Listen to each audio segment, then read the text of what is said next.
اعوذ باللہ من الشیطان الرجیم بسم اللہ الرحمن الرحیم اللہم صلی علی سیدنا و مولانا محمد وعلی آلہ و صحبہ وبارک وسلم۔ السلام علیکم ورحمۃ اللہ وبرکاتہ۔ آج ہم کتاب کے صفحہ نمبر 47 کا مطالعہ کریں گے، جس کا عنوان ہے ایمان بالغیب سائنس کی روشنی میں۔ سب سے پہلے ہم ذکر کرتے ہیں ایٹم کا۔ The smallest particle of a chemical element that can exist is called as an atom۔ یہ کہا جاتا ہے کہ ایٹم کسی بھی مٹیریل کا سب سے چھوٹا حصہ ہے، لیکن یہ بھی سچ ہے کہ سائنسدانوں نے مختلف ایکسپیریمنٹس کی بنیاد پر ایٹم کی ایک خیالی تصویر بنا لی ہے کہ ایٹم ایسا ہوگا، مگر کوئی بھی سائنسدان آج تک کسی بھی ٹیکنیک اور مائکروسکوپ کے ذریعے حقیقت میں ایٹم کو دیکھ نہیں پایا، یعنی ایٹم کا وجود آج تک سائنس نے دیکھا ہی نہیں، مگر ساری دنیا اس کو مانتی ہے۔ اگر اس بات کو معیار بنا لیا جائے کہ جو چیز نظر نہیں آتی اسے ماننا نہیں ہے، تو سب سے پہلے ایٹم کے خیالی تصور کا انکار بنتا ہے۔ سائنسی تحقیق کے مطابق ایٹم اس قدر چھوٹا ہے کہ جو دیکھنے کے لیے روشنی ہے، اس کی ایک مخصوص ویو لینگتھ ہوتی ہے، مگر اس ایٹم کا سائز اس سے بھی بہت چھوٹا ہے، اس لیے ہم اسے دیکھ نہیں پاتے۔ سب ایٹمک پارٹیکلز۔ پہلے مانا جاتا تھا کہ ایٹم سب سے چھوٹا حصہ ہے، مگر سائنسی ترقی نے وقت کے ساتھ ساتھ اس حقیقت سے باور کروایا کہ ایک ایٹم کئی سب ایٹمک پارٹیکلز میں ٹوٹ سکتا ہے۔ ان میں سے چند اہم کے نام پروٹون، الیکٹران اور نیوٹران ہے۔ الیکٹران یہ ایسا ایٹمی ذرہ ہے جس پر منفی نیگیٹو چارج ہوتا ہے اور یہ ایٹم کے مرکز نیوکلیس کے گرد چکر لگاتا ہے۔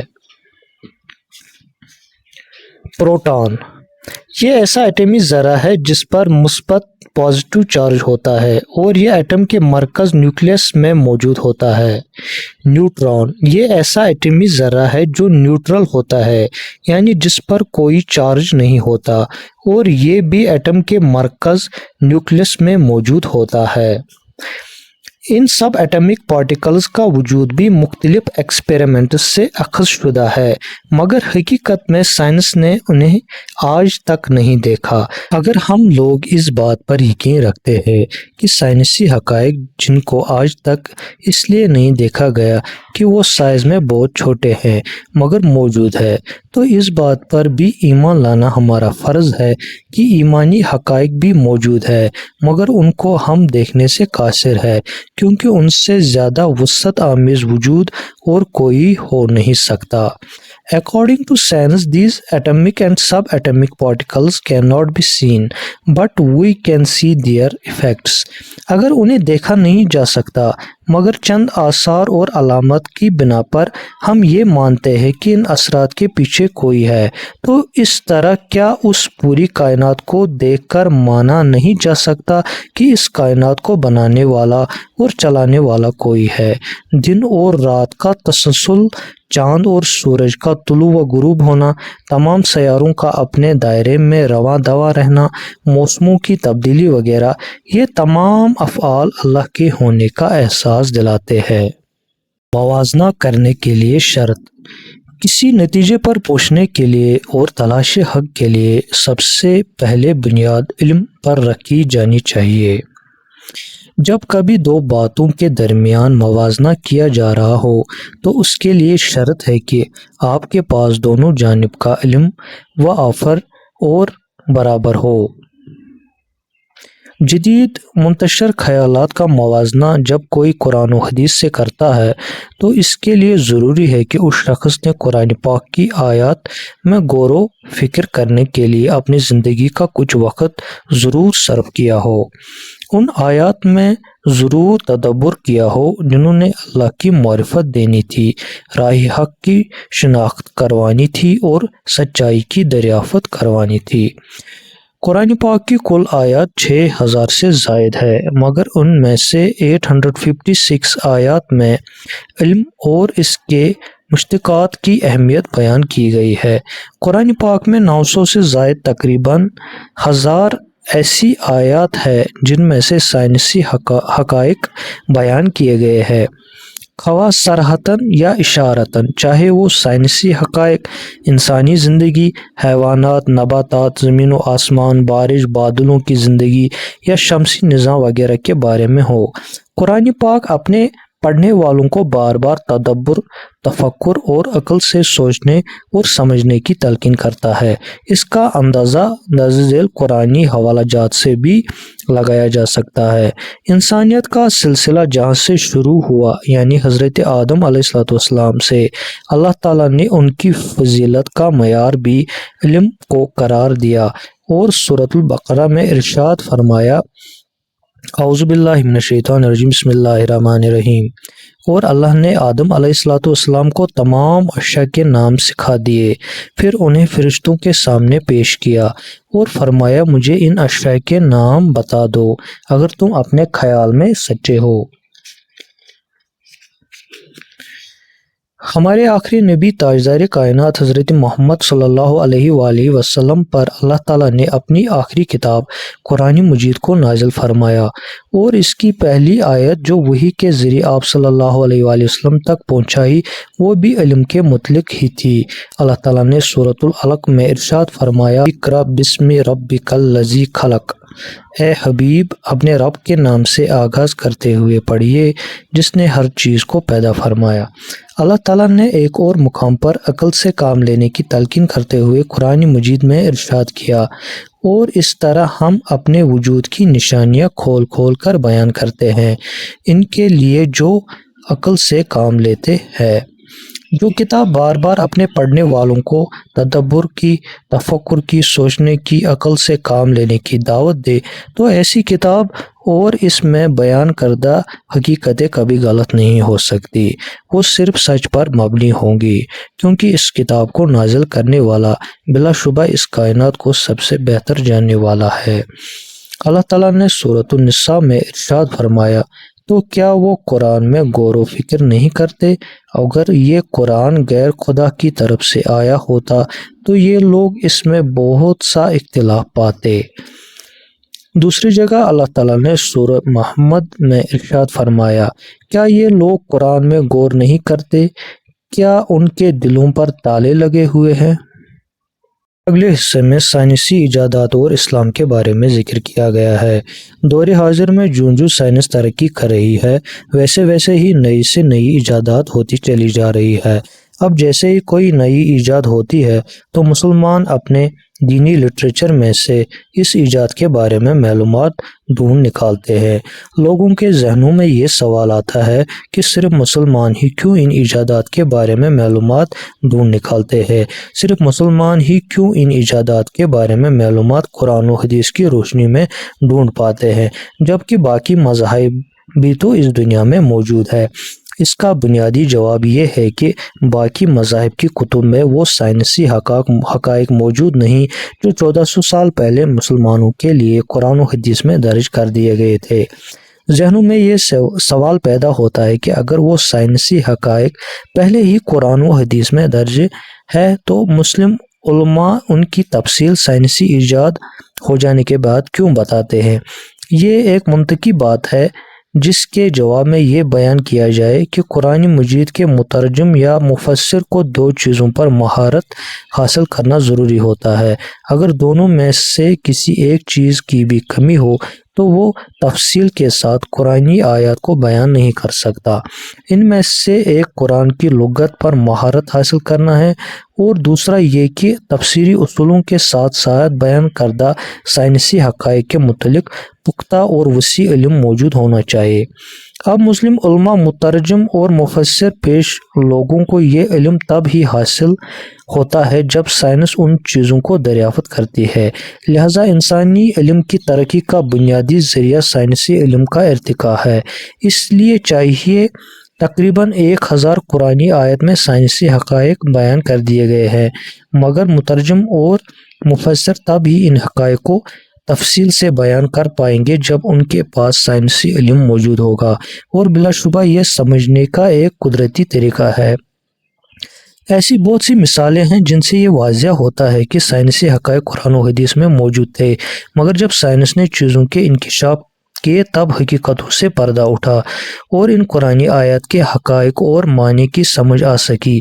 اس لیے سائنسی ایجاد پر ایک مسلمان تو قرآن و حدیث میں سے اس کے متعلق معلومات نکالنے میں کامیاب ہو جاتا ہے، مگر کسی اور مذہب کے پیروکار کے لیے یہ ممکن نہیں ہو پاتا۔ قرآن پاک نے اس طرف بھی اشارہ کیا ہے کہ بعض حقیقتیں وقت کے ساتھ خود انسانوں پر واضح ہو جائیں گی۔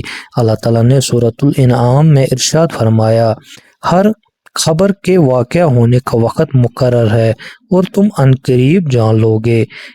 کتاب کے اگلے حصے میں اللہ کا پتہ اور حضرت موسیٰ علیہ السلام کے بارے میں ذکر کیا گیا ہے۔ حضرت موسیٰ علیہ السلام ایک زمانہ شعیب علیہ السلام کے ساتھ گزارنے کے بعد جب اپنی زوجہ کے ہمراہ مصر واپسی کے سفر پر گامزن ہوتے ہیں تو دوران سفر وہ طور کی جانب سے آگ دیکھتے ہیں اور اس آگ سے اپنے مالک کی خبر لینے جاتے ہیں۔ اس خبر کا ذکر قرآن میں درج ذیل مقامات پر ہوا ہے۔ اللہ تعالیٰ نے سورہ قصص میں ارشاد فرمایا، پھر جب موسیٰ علیہ السلام نے مقررہ مدت پوری کر لی اور اپنی اہلیہ کو لے کر چلے تو انہوں نے طور کی جانب سے ایک آگ دیکھی۔ وہ شعلہ حسن مطلق تھا جس کی طرف آپ کی طبیعت مانوس ہو گئی۔ انہوں نے اپنی اہلیہ سے فرمایا، تم یہی ٹھہرو، میں نے آگ دیکھی ہے، شاید میں تمہارے لیے اس آگ سے کچھ اس کی خبر لاؤں جس کی تلاش میں مدتوں سے سرگرداں ہوں، یا آتش سوزاں کی کوئی چنگاری لا دوں تاکہ تم بھی تپ اٹھو۔ قرآن پاک کی سورۃ مریم میں بیان کیا گیا ہے کہ جب حضرت موسیٰ علیہ السلام اس آگ کے قریب جاتے ہیں تو آواز آتی ہے، اور ہم نے انہیں کوہ طور کی داہنی جانب سے ندا دی اور راز و نیاز کی باتیں کرنے کے لیے ہم نے انہیں قربت خاص سے نوازا۔ اور ایک جگہ قرآن پاک کی سورۃ طٰہٰ میں ارشاد ہوا جس کے مطابق حضرت موسیٰ علیہ السلام کو قریب بلا کر فرمایا، بے شک میں ہی تمہارا رب ہوں، سو تم اپنے جوتے اتار دو، بے شک تم طوا کی مقدس وادی میں ہو۔ اگر کوئی رب کی تلاش میں سرگرداں ہو، اس سلسلے میں محنت کرے اور کئی سال اس کی تلاش میں صدق نیت کے ساتھ مقررہ و مطلوبہ تقاضوں کو پورا کرتے ہوئے صرف کرے تو یقینی طور پر اس کا پتہ مل جاتا ہے، اس کی خبر مل جاتی ہے۔ موسیٰ و شعیب علیہ السلام کے واقعہ کی طرف علامہ اقبال نے کچھ یوں اشارہ کیا، دم عارف نسیم صبح دم ہے، اسی سے ریشہ معنی میں نم ہے، اگر کوئی شیب آئے میسر، شبانی سے کلیمی دو قدم ہے۔ علامہ اقبال، شبانی سے کلیمی فقط 2 قدم پر ہے، مگر شرط یہ ہے کہ حضرت شعیب علیہ السلام جیسا کوئی رہبر و رہنما میسر آ جائے۔ سلف صالحین کہا کرتے تھے کہ اللہ تعالیٰ کی مجلس میں بیٹھا کرو، اور اگر تم ایسے نہ بن سکو تو کم از کم ان کی مجلس میں بیٹھا کرو جو اللہ کی مجلس میں بیٹھنے والے ہیں، ان کے ہم نشین بنو جنہیں اللہ کی ہم نشینی میسر ہے، تاکہ اس محبوب حقیقی کی کچھ نہ کچھ خبر تمہیں ملتی رہے۔ ایسے لوگ تمہیں بھٹکنے سے بچائیں گے، تمہیں سیدھی راہ دکھائیں گے، اور جو سیدھی راہ پر گامزن ہیں انہیں اس راہ پر مضبوط و مستحکم رکھیں گے۔ کتاب کے اگلے باب میں ہدایت اور ایمان کی ضرورت کا ذکر کیا گیا ہے۔ اللہ کا شکر ہے کہ ہم حضرت محمد مصطفیٰ صلی اللہ علیہ وآلہ وسلم کی امت میں سے ہے اور مسلمان گھرانوں میں پیدا ہوئے، مگر سوچنے والی بات یہ ہے کہ ہم نے بطور مسلمان کیا اپنی ذمہ داریاں ادا کرنا تو بات کی بات ہے، کیا ہم نے کبھی انہیں جاننے کی کوشش بھی کی ہے؟ کیا ہم نے لفظ مسلمان کے معنی جاننے کی بھی کوشش کی ہے؟ ہم نے آج تک اپنے ایمان کو بڑھانے کے لیے، مضبوط کرنے کے لیے کیا کیا کیا ہے، جبکہ قرآن و حدیث سے اس بات کی پرزور تاکید ہوتی ہے کہ جو لوگ ہدایت کے نور سے سرشار نہیں اور جو لوگ ہدایت یافتہ ہے، دونوں کو ہی مزید ہدایت اور ایمانیت کی ضرورت ہوتی ہے۔ اللہ تعالیٰ نے قرآن پاک کی سورۃ محمد میں ارشاد فرمایا، اور جن لوگوں نے ہدایت پا لی ہے، اللہ ان کی ہدایت کو اور زیادہ فرما دیتا ہے اور انہیں ان کے مقام تقویٰ سے سرفراز فرماتا ہے۔ اللہ تعالیٰ نے قرآن پاک کی سورۃ الانفال میں ارشاد فرمایا، ایمان والے تو صرف وہی لوگ ہیں کہ جب ان کے سامنے اللہ کا ذکر کیا جاتا ہے تو ان کے دل اس کی عظمت و جلال کے تصور سے خوف زدہ ہو جاتے ہیں، اور جب ان پر اس کی آیات تلاوت کی جاتی ہے تو وہ کلام محبوب کی لذت انگیز اور حلاوت آفرین باتیں ان کے ایمان میں زیادتی کر دیتی ہے، اور وہ ہر حال میں اپنے رب پر توکل قائم رکھتے ہیں اور کسی غیر کی طرف نہیں تکتے۔ اس آیت مبارکہ میں صحابہ کی طرف اشارہ کیا گیا ہے، یعنی جب قرآن کی آیات صحابہ کرام کے سامنے اترتی تو وہ ان کا ایمان بڑھاتی تھی۔ گویا صحابہ کرام میں بھی ہر لمحہ حیات میں ایمان کے بڑھتے رہنے کے محتاج رہتے تھے اور ہدایت کے طلبگار رہتے تھے۔ اللہ تعالیٰ نے قرآن پاک کی سورۃ توبہ میں ارشاد فرمایا، اور جب بھی کوئی سورت نازل کی جاتی ہے تو ان منافقوں میں سے بعض شرارتاً یہ کہتے ہیں کہ تم میں سے کون ہے جسے اس سورت نے ایمان میں زیادتی بخشی ہے؟ پس جو لوگ ایمان لے آئے ہیں سو اس سورت نے ان کے ایمان کو زیادہ کر دیا اور وہ اس کیفیتی ایمانی پر خوشیاں مناتے ہیں۔ آج کے لیے اتنا ہی۔ انشاءاللہ کل کے باب میں ہم ایک نہایت دلچسپ اور حیرت انگیز موضوع پر گفتگو کریں گے۔ ہم جانیں گے کہ فرعون کی لاش پر تحقیق کرنے والے مشہور ماہر آثار قدیمہ نے کیا دریافت کیا، اور بعد میں اس پر ہونے والی سائنسی تحقیقات نے دنیا کے سامنے کون سے حیران کن حقائق اشکار کیے۔ کیا واقعی ہزاروں سال بعد بھی فرعون کی لاش محفوظ رہی، اور اس حقیقت کا قرآن مجید کی آیات سے کیا تعلق بنتا ہے؟ ان تمام سوالات کے دلچسپ اور مستند جوابات جاننے کے لیے ضرور سنیے خدا کو کیوں مانے اور مذہب کو کیوں اپنائے۔ اگر آپ کو یہ سلسلہ پسند آ رہا ہے تو ویڈیو کو لائک کرے، شیئر کرے، سبسکرائب کرے اور نوٹیفیکیشن بیل ضرور آن کرے تاکہ آنے والی ہر قسط آپ تک بروقت پہنچ سکے۔ شکریہ، والسلام علیکم ورحمۃ اللہ وبرکاتہ۔